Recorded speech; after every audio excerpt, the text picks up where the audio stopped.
வணக்கம் மாணவர்களே. இப்போ நம்ம இந்த வீடியோவில் 2ஆம் வகுப்பு கணக்கு பாடத்துக்கான முதல் டேம் 1 எக்ஸாமுக்கான கொஸ்டின் தான் வந்து பார்த்துக்கிட்டு இருக்கோம். இது வந்து ப்ரீவியஸ் இயரில் கேட்ட கொஸ்டின் தான். இந்த கொஸ்டினை வந்து நீங்கள் மாடலாக வச்சு படிச்சுக்கோங்க. ரொம்ப ரொம்ப முக்கியம். இதே கொஸ்டின்ஸ் கூட உங்களுக்கு வரலாம். இல்லை இதே ஃபஸ்ட்டு பார்த்தீங்கன்னா நமக்கு பூக்களை எண்ணி எழுத சொல்லியிருக்காங்க. அதை எண்ணி எழுதிடுங்க. அடுத்து 38 இவ்வாறு எழுதலாம். 38 எப்படி எழுதலாம்? 30 கூட்டல் 8ன்னு எழுதலாமா? அதை டிக் பண்ணிடுங்க.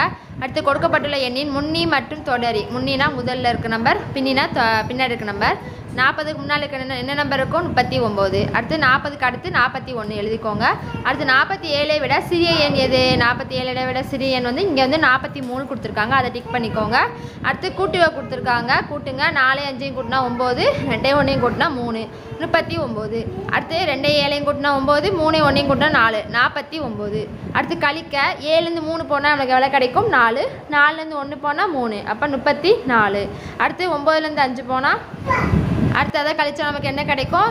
24 கிடைக்கும். அடுத்து கொடுக்கப்பட்ட பொருளை ஒத்த பரிமாண உருவத்தை செய்க. இது என்ன உருவம்? அதை சொல்லி கேட்டிருக்காங்க. கன செவ்வகம் டிக் பண்ணிக்கோங்க. அடுத்து வந்து முப்பரிமாண உருவத்தில் அடிப்பதை அச்சு பதித்தால் கிடைக்கும் வடிவத்தை செய்க. என்ன கிடைக்கும்? அச்சு பதிச்சா வட்டம் கிடைக்கும். வட்டம் கீழே ரவுண்டாக தானே இருக்கும், அதான். அடுத்து அதிகமான மாணவர்கள் விரும்பும் பொம்மையை டிக் செய்க. எந்த மாணவர்களுக்கு அதிகம் ரொம்ப பிடிச்சிருக்கு? வாத்து பொம்மை தான் நிறைய பேர் பிடிச்சிருக்கு. அப்போ வாத்தை டிக் பண்ணி செய்யுங்க. குறைவான பொம்மை எது இருக்குது? இந்த மேலே இருக்கிறது கரடி பொம்மை. அப்போ கரடி பொம்மையை டிக் பண்ணுங்கள். அடுத்து திரும்ப ஒரு கூட்டுவை கொடுத்துருக்காங்க. 5 2 கூட்டினா 7, 4 3 கூட்டினா 7, அப்போ ஆன்சர் 73. அடுத்து அமுதை விட 45 பூக்கள் இருக்குது, குமுதை விட 43 பூக்கள் இருக்குது. ரெண்டும் சேர்த்து எத்தனை பூக்கள்னு சொல்லி கேட்டிருக்காங்க. 5 3 கூட்டினா 8, 4 4 கூட்டினா 8, 88. அடுத்து கழிக்க 7லேருந்து 4 போனால் 3, 8லேருந்து 5 போனால் 3, அப்போ கழிச்சு எத்தனை கிடைக்கும் நமக்கு? 33.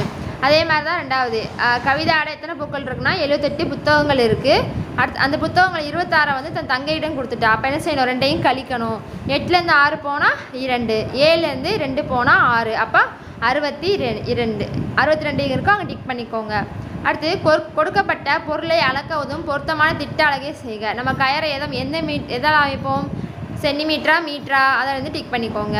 அடுத்து பொருளின் நீளத்தை எழுதுக.